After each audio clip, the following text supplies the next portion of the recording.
The terrible towel is poised to strike. The Steelers have that terrible towel. Anytime I give a yoy, they have to down a little something. Yoy, yoy, double yoy! For 35 years, Myron Cope was the extraordinary color commentator for the Pittsburgh Steelers.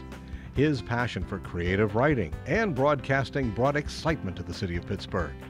While working for the Steelers radio network, Myron created the infamous Terrible Towel to ignite Steeler Nation. I believe it was 1975. They're going in the playoffs, and his general manager said, "We got to come up with a gimmick." And Cope said, "I'm not a gimmick kind of guy." And the guy said, "Well, your contract's up at the end of the year." And Cope said, "Oh, I'm a gimmick guy." and instantly, Cope said, "We'll call it the Terrible Towel, and it'll have mystical powers, especially at playoff time. And terrible because it's terrible news for the opposition." When he came up to me and he said, "Well, what do you think about this idea?" And I said, "Myron, we're not a gimmick team. We don't need fans waving towels." I said, "Myron, no, that's ridiculous." And you can imagine how I feel now when I go to Steeler games and there's 60,000 people waving their terrible towel. And I was the guy who said, "No, it's a dumb idea." No one thinks about going to a Steeler game without my terrible towel. It's a Pittsburgh Steeler terrible towel, but at the same time it's known to everybody as Myron Cope's terrible towel. While everyone knows Myron for the Terrible Towel, fans and colleagues alike love to listen to Myron's broadcasts. His energetic commentary and unique wordsmithing could bring listeners at home to their feet, and also the respect of fellow colleagues for his high level of sports journalism. In fact, Myron's presence was so strong on the radio that the station actively promoted the idea of turn down the sound on the network TV broadcast of the game and instead Myron Cope on sports. Turn up the sound, the words, and the color of Myron's distinct commentary You got Cope here.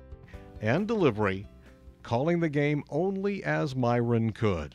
In hockey, they call it the plus-minus, okay? He had the minus of the voice, which was also a plus, because it made him distinctive.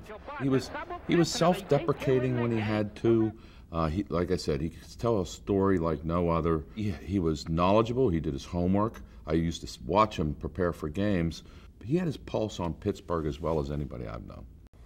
I think the big thing that distinguished Myron and made him so unique was his sense of humor, as well as his use of Pittsburghese, and then some of his double yoys and things like that, which were just, really, I think the Pittsburgh fans fell in love with him. His credibility was high because, along with all that style, and it was a unique style, there was a lot of substance. And so if you listened to Cope, either on the game or on the talk show, you walked away having learned something. And, the guy was a workaholic.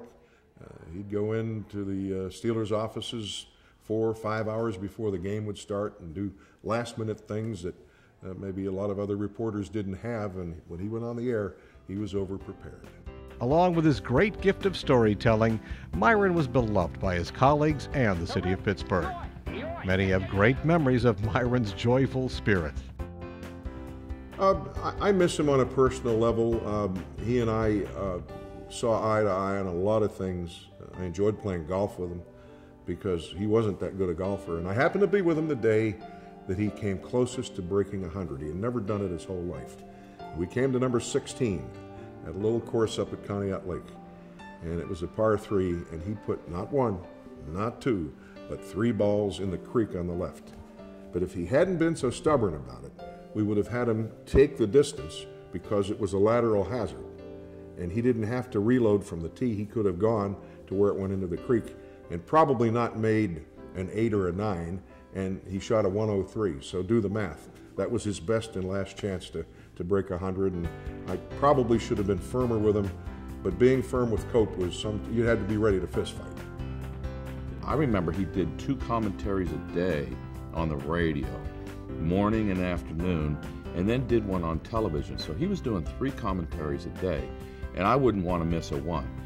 I've written a couple books, and I wanted to be a writer myself, and so I'd written some stories. I said, Myron, would you edit these, and would you give me your opinion? Well, of course, he came back with some very strong opinions. I've never seen so many red lines, and this is a worn-out metaphor, and Russell, you're being lazy here, and so we had lots of fun with that. But he helped me in writing my books.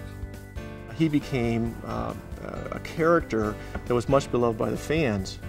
And from a personal standpoint, as I got to know him over the years, and particularly after I retired, I'd have to say he was one of the funniest people I knew. And I loved to hear him at speaking events or just in social situations. And he had that wonderful, just lovable type humor. I mean, he never wanted to make fun of people. He wasn't a mean-spirited person. And I think that kind of was just his nature. Okay, a man, small stature, but really big in personality. And what he left for the city is quite remarkable, his legend.